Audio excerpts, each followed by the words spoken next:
Welcome back to When Harry Met Board Games, where we feed our people with relatable content, and our victory condition is your satisfaction. I'm Harry, and today we have another playthrough and review. Today I'm going to be playing through and reviewing this game right here, Broken Planet. Full disclaimer, this is a paid playthrough and review. Another disclaimer, Broken Planet is currently live on Kickstarter, so check in the description down below for more information and a link. And this is what the game looks like set up. This game here, Broken Planet, is for 3 to 5 players. For the purposes of this video, I will be simulating a 3-player experience.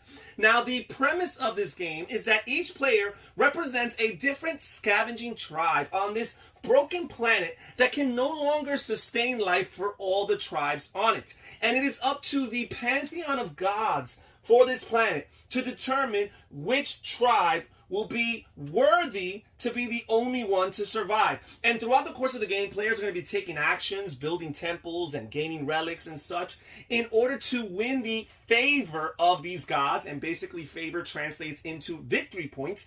And the player or players who have the most favor at the end of the game will be declared the winners and the survivors on this planet. It is possible to have multiple winners in this game. Now, right here in the center, we have the board, which is this representation of the planet. It's nice and round and consists of several islands, different areas on this board that players will be moving through and from.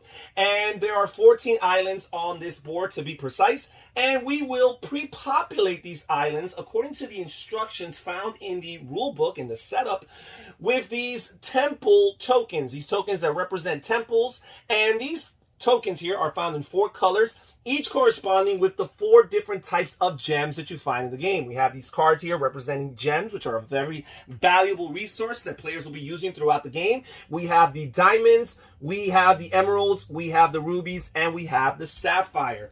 We also have these relic cards here on the side, which, along with temples, are something else that players are going to be investing their resources on. We have the bronze, the silver, and the gold relics, and each of these are worth victory points or favor, and they increase incrementally from 3 to 4 to 5 favor according to the player count of the game. We're also going to pre-populate the board here with these island tokens representing movement or hazardous terrain, and basically these are double-sided. And again, this is all determined by the setup, the pre-populated determinations for the setup. Although players can choose, once they're seasoned and veteran, they can choose to randomly set up the game according to how they see fit.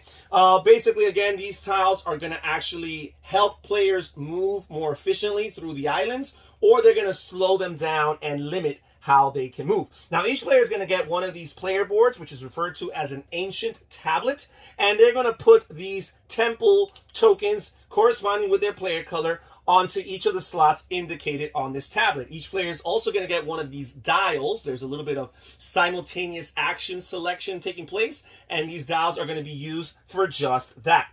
Now, once players have determined who will be the starting player, you're going to give that player this offer card, which will indicate that they're the starting player. That starting player privilege will be passed around clockwise throughout the course of the game. And the starting player is going to choose any 3 gems to start their game off with. So this player here chose 2 diamonds and a sapphire. They could have chosen to take 3 of the same kind or 1 of 3 different types. The next player is going to get 1 less card. So the next player here is only going to get 2 cards. And they chose to get 2 sapphire. And finally, the next player in turn order is going to get 1 fewer card than the previous player. They're going to choose to get 1 card, and they chose to get this emerald card here.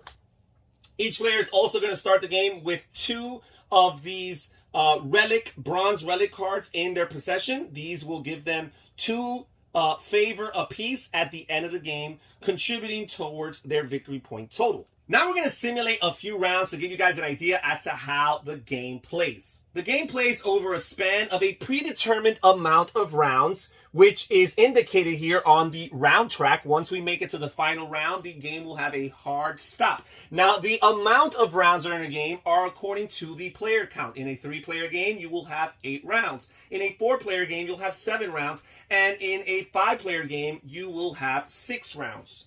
Now, each round consists of a number of turns equal to the amount of players in the game. So basically, each player is going to take one turn being the starting player, and after each player has had such an opportunity, then that will indicate that that round is over. Now, each player turn is further divided into two phases that kind of overlap and run concurrently. There is an element of simultaneous play, although the actions in the turn order will be resolved sequentially in a very particular order. So, first of all, the starting player is partaking in what's referred to as the offer phase. And the remaining players around the table, those who are not the starting player, are going to partake in what's referred to as the collect phase. Now, the starting player who's participating in this offer phase is going to be the only player on this turn that's not going to move around the island. So basically, each player has their piece representing their tribe here, and they're going to place it on the center of the board, which is island number 1. But again, the starting player is not going to move. The starting player is just participating in the offer phase. And some of the things that the starting player can do during the offer phase is, one, they can build temples. Now, every player has this ancient tablet here, their own little player board, with 12 different options as far as temples to build. Now, if you look on the board, you see that these 12 different temples are further divided among 4 different sections consisting of 3 potential temples apiece. And in order to build temples in these respective sections, you need to work your way from the center of the board outward. So, for example, you cannot build the Onyx Oasis Temple until first you've built the Garnet Garden. You cannot build the Sun Sanctuary Temple until you've built the Garnet Garden and the Onyx Oasis. Now, on top of each of these temples, you will find these symbols here corresponding to the different gems that you find in the game, the resources in this game. And basically, that is the cost to build the temple. Now, underneath the temple's name, you will see how these temples will benefit you going forward once you've built them. If their benefit is during a particular phase, it will specify that. And then underneath that, it will tell you exactly how it benefits you as a player. Now, during the offer phase, the starting player can build as many temples as she or he can afford. So there is no limit in regards to that. So this player here has 2 diamonds and 1 sapphire. And they can build the Sapphire Shrine Temple here, which costs exactly 2 diamonds and 1 sapphire. They will pay this to the bank, basically. And now they can place this token here, and it's a white diamond token. So this basically means that players who travel to the island on which this token is found can collect an additional diamond resource. Now, the player building the temple can place this in any empty temple slot on the map of their choosing. So basically, they would choose something that perhaps would be most beneficial to them within their reach if they're interested in this particular resource. So I'm just going to put this diamond temple right here. Now, underneath the temple, you will see the amount of fame points, or favor points, I should say, that this temple is going to gain for you at the end of the game. So this right here, the Sapphire Shrine, which is the temple I built, is going to give me 3 favor at the end of the game. It also gives me a benefit. I may use the effect of movement tokens. So now going forward, if I find myself on an island that has one of these movement tokens, I'll be able to use its effect, which basically allows me to move 1 additional space when I move. Now, another thing the starting player can do during their offer phase is they can choose to build relics. And relics, just like temples, have a cost. And you find it here on the top. And it's pretty basic. It's always 3 of a kind of a particular resource. So you would need 3 emeralds in order to build the bronze relic. You would need 3 sapphire in order to build the silver relic. And finally, you would need 3 diamonds in order to build the gold relic. And on the bottom, you see how many favor or victory points they grant the player at the end of the game. So this is a good way of using any excess resources that you may have collected throughout the game that do not necessarily contribute towards the building of your temples. You can use them in order to purchase these favor cards, basically these relic cards that will grant you lots of favor, and not let those resources go to waste. Now, this player here does not have any more resources. They just spent all their resources, so they wouldn't be able to buy any relics. Now, just like with temples, a player can purchase as many relics as she or he can afford. Now, the third and final thing that the starting player can do during their offer phase is they can choose to attack their opponents. But they must wait to do so until after the opponents, during their movement or collect phase, have chosen which island they're going to move to. And basically, this dial here, players, the remaining players who are not the starting player, are going to simultaneously and secretly choose which island they're going to go to. And they can always choose to stay in the island that they're currently on. And after players have decided which island they're going to go to, then once all players have placed their dial here face down, we will simultaneously reveal it and resolve it. Now, there are some rules to movement that we must be clear about. First of all, the islands on this board are connected to one another by different routes, different lines that indicate that one island is connected to another. We must follow these routes along the way as we travel. Furthermore, a player can only move normally up to 2 spaces away from the island which they currently started the turn on. So these players can only move 1 or 2 spaces away, or again, they can choose to stay on the island that they're currently on.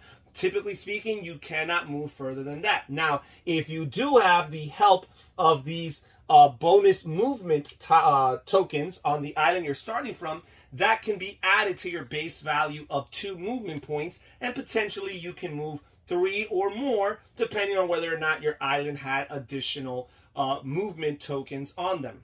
Now, I think that this player right here, who has 2 Sapphire to start the game, could really benefit from gaining a Ruby in order to build this obsidian outpost. So they're going to try to move to island number 8, which is just 1 space away from island number 1 along the path. Therefore, it's a legal movement. So they are going to go and they're going to indicate island number 8 on their dial here and place it face down. Now, this player over here, who started the game with just 1 emerald, they're looking to get to island number 3 here and collect some more emeralds. Now, island number 3, although it seems at first glance it's right next to island number 1, there is no route connecting the 2 islands. So this player would have to go to island number 4 and then to island number 3. However, that is within 2 spaces, which is a legal move. So this player is going to choose number 3 and they're going to place it face down. Now, once all the other players have decided which island they want to move to and have indicated this by placing their dials face down, then the starting player can choose whether or not they want to attack their opponents. Now, in order to attack, a player is going to need to use these rubies here. So the rubies, just like all of the other gems in this game, have an additional purpose other than just building temples. Not only do all of these resources help you build temples, but 3 out of the 4 gems allow you to build these relics. The ruby is the only gem that's not used for the building of relics. However, it helps you for attack. And basically, a player can attack as many islands as they wish, as long as they have enough ruby cards. For each island that you want to attack, you're going to indicate it by placing one of your ruby cards, and therefore spending them, in order to attack said island. A player can even choose to attack the island that they're currently on, and that attack will have no effect on them whatsoever. It will only hurt other players moving onto or staying on that island.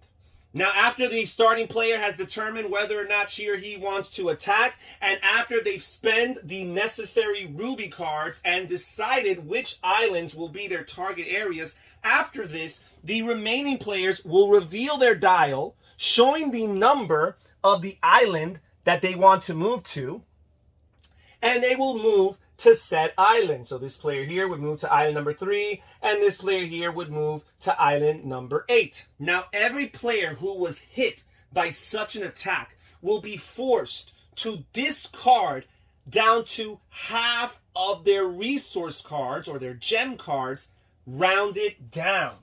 So this could be very detrimental and basically discourages players from hoarding too many resource cards without actually spending them, because you cannot have any guarantee that those cards will be in your possession very longer. Also, if you look around the table and you see that players are accruing lots of ruby cards, that's a good indicator that perhaps they're going to be attacking soon. You also don't want to be predictable in your selection of where you want to move to, because again, you don't want to be such an easy target for potential attackers. Now, on top of having to discard half of your gems rounded down, each player who was attacked by the starting player must give one of their relics to that starting player. And worst of all, it is the starting player, the attacker's choice as to which relic you must give them. Now we're just going to remove these ruby cards. This player didn't actually attack anybody because they did not start the game with any rubies. Now what would have actually happened on this turn is that this player over here would have collected an emerald because they landed on this island that has an emerald temple there, and they would add that to their supply. This player here would collect a ruby and they would collect a diamond. So watch out for them. They have rubies, which could potentially lead to attacks in the future. Now, there's no limit to the amount of cards a player can hold on to in their hand. Again, the only caveat is you want to look out and perhaps not hold too many cards, because it would make you an easy target for potential attackers, because there is always that consequence of discarding half of your cards rounded down. Now, the amount of cards you have in your hand is always public knowledge. However, the particular resources are not. So players can choose and should choose to keep their cards face down or hidden from the other players around the table, so they don't know exactly what type of resources and how many of those resources they have in their possession. So now that the starting player has done everything in their offer phase and the remaining players have done everything in their move and collect phase, now the starting player card would move on to the next player around the table. That player would be the starting player for the next turn, and basically they would repeat the offer phase, and all of the remaining players will partake in the collect phase. Once all the players around the table have had one turn being the starting player, then we will advance the round marker one space forward along the round track. Now, a few additional rules to keep in mind. As I mentioned earlier, we have these movement tokens that allow players moving from these islands to add 1 to their movement point allowance when determining which islands they want to move to. Now, that action is not available to the players until they've built the Sapphire Shrine Temple. Now, the reverse side here, the hazards, which you'll find on some islands, these are islands that players cannot move into at all unless they've already built the Obsidian Outpost Temple. Now, if you have not yet built the Obsidian Outpost, the game rules do allow you to jump over these islands when deciding where you want to move to. In other words, they're not necessarily an obstacle to getting to another island. Now, if you notice on the individual islands, you have 3 slots, potential slots for temples to be built. And if you look closely, you'll see that the third and rightmost slot has a little lock with a sapphire symbol on it. And that indicates that on top of whatever basic resources you must pay in order to build your temple, and you'll find those resources on your ancient tablet indicating how much you have to pay for each particular temple. On top of that base value, that base cost, you're going to have to pay an additional sapphire in order to build a temple on this rightmost slot. So as the game progresses and you run out of spaces to build temples, you're going to increase the price. They're going to bump up the prices, and it's going to get a little bit more pricey. Now, once players advance through each of the rounds and make it all the way to the end in the final round, this is referred to as the last offer. And the last offer is different than all other rounds because players are not allowed to move, collect, or attack. The only thing you can do on this turn is build temples or craft relics according to the resources you have in your possession. So basically at this point, every player in turn order, starting with the starting player, is going to get one last opportunity to use the gems that they have in their possession in order to build additional temples and additional relics. Now, once all players around the table have had one last opportunity to build temples and craft relics, that will be the end of the last offer and therefore the end of the game. Players are going to tally up their favor, their victory points, according to all the temples that they have built from their ancient tablet, and add them to the total amount of favor or victory points indicated on their relic cards. The player or players with the most victory points are the winners of the game. There can be potentially more than one winner if there is a tie for favor. And that's pretty much it as far as Broken Planet is concerned. I think this game has lots of really cool things going on. I appreciate the point-to-point movement that takes place around the map. I love the simultaneous decision-making as far as the movement decisions, the movement selection that players are going to partake of in every single round. I also like the way that these boards work as far as the building of these temples, because the order in which you build the temples will open up not only victory points at the end of the game, but they're going to open up particular benefits, bonuses, special abilities throughout the game. So you might want to craft and strategize which particular temple you want to build first in order to map out a particular play style, because every 2 games you can approach it from a different way. You can go a different angle and purchase these temples in a different order and see if that is more advantageous to you. So I find that to be a really neat aspect of the game.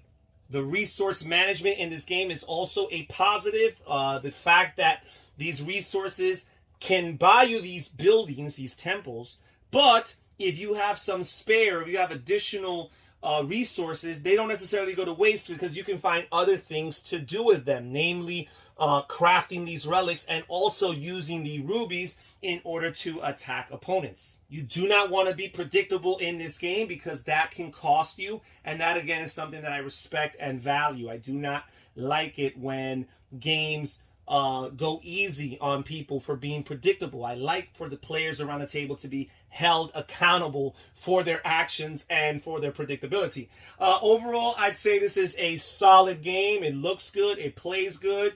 If you're interested, again, this game is currently live on Kickstarter as we speak. Check in the description box down below for that link. And that's it for today. Thank you so much for joining us here When Harry Met Board Games. This is Harry saying take care, everybody. Stay safe, stay healthy, and have fun gaming. Bye-bye.